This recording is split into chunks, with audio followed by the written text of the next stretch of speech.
DPR RI mendorong Ibu Kota Nusantara, IKN, untuk menjadi pusat meetings, incentives, conferences, and exhibitions, MICE, Indonesia. Wakil Ketua Komisi 7 DPR RI, Rahayu Saraswati Djoyohadikusumo, mengatakan, daya tarik IKN sudah mulai terbentuk bahkan sebelum seluruh fungsi pemerintahan berpindah secara penuh. Konsep pembangunan IKN yang memadukan arsitektur modern dengan identitas Indonesia menjadi keunggulan tersendiri.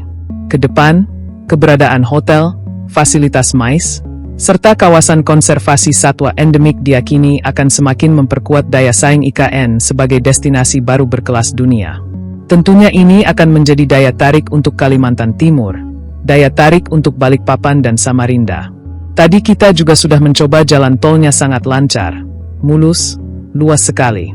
Jadi saya rasa ini mudah-mudahan ini bisa menambah animo bukan hanya lokal tapi juga dari internasional untuk melihat wah ini ada ibu kota negara yang baru yang sangat futuristik juga.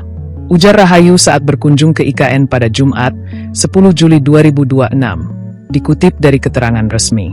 Rahayu optimistis pembangunan IKN yang mengedepankan konsep modern, hijau, dan tetap menampilkan identitas Indonesia akan menjadikan Nusantara sebagai pusat berbagai kegiatan internasional sekaligus kebanggaan seluruh masyarakat Indonesia. Sabar karena tentunya masih dalam rangka pembangunan. Nantikan karena ini sangat luar biasa dan tidak seperti kota-kota di Indonesia yang lainnya tetapi sangat merepresentasikan dan saya rasa semua akan bangga bahwa Indonesia punya IKN, kata Rahayu. Selain itu, Rahayu juga mendorong penguatan peran usaha mikro, kecil, dan menengah, UMKM, serta pengembangan sektor pariwisata sebagai bagian dari pembangunan ekonomi kawasan.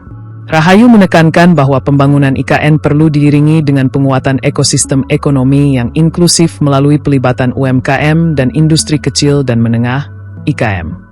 Menurutnya, keberadaan UMKM harus menjadi bagian penting dari pertumbuhan ekonomi di IKN. Tak berhenti di situ, Rahayu mengapresiasi tingginya tingkat komponen dalam negeri, TKDN, dalam pembangunan IKN. Menanggapi hal tersebut, Basuki menjelaskan bahwa otorita IKN telah menjalankan berbagai program untuk meningkatkan kapasitas dan daya saing UMKM lokal agar mampu menjadi bagian dari ekosistem ekonomi Nusantara. Salah satunya dilakukan melalui pelatihan kuliner dengan menghadirkan chef profesional guna meningkatkan kualitas produk dan layanan pelaku usaha lokal sehingga mampu memenuhi kebutuhan konsumsi di kawasan IKN. Sekarang konsumsi kegiatan di IKN tidak lagi didatangkan dari Balikpapan. Ibu-ibu Dharma Wanita mengumpulkan pelaku kuliner dari kawasan sekitar. Kemudian kami menghadirkan chef untuk melatih mereka agar mampu mengembangkan usahanya. Kami ingin mereka tidak hanya berkembang di sektor kuliner, tetapi juga pada berbagai bidang usaha lainnya, kata Basuki. Selain peningkatan kapasitas, otorita IKN juga memperluas akses pasar bagi UMKM melalui penyediaan booth usaha yang dikelola bersama mitra pembangunan. Salah satunya melalui kerjasama dengan Arta Graha Network yang tengah mengembangkan Nusantara Park seluas 3,8 hektar sebagai salah satu pusat aktivitas masyarakat.